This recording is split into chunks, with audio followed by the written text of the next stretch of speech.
Chair. I thank the gentlewoman from Ohio for her work to increase education relating to credit scoring.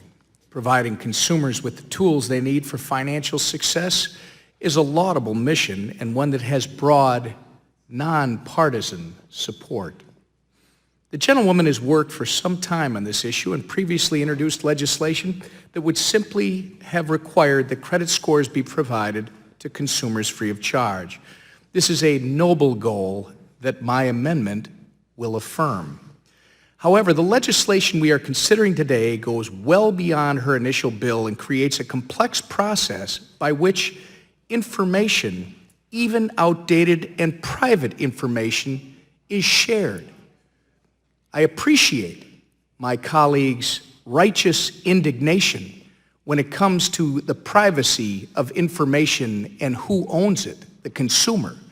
But again, this is a nonpartisan issue, and I believe that even my colleague from Ohio would agree that her intention is not to allow the distribution and release of outdated and private information. The legislature calls for the disclosure of old credit scores, but also requires credit bureaus to delete credit scores after only 2 years.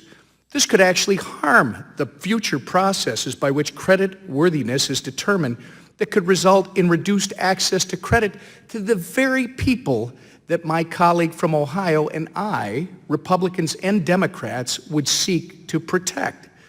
I am concerned this legislation in its current form could result in harms to the consumer. Again, the very consumers that both my colleague from Ohio, the esteemed member from Ohio, and myself and Republicans and Democrats alike do not want to harm. That's the intention of this amendment. This amendment simplifies the gentlewoman's legislation while still ensuring consumers have access to credit scores, and I might suggest more access to credit.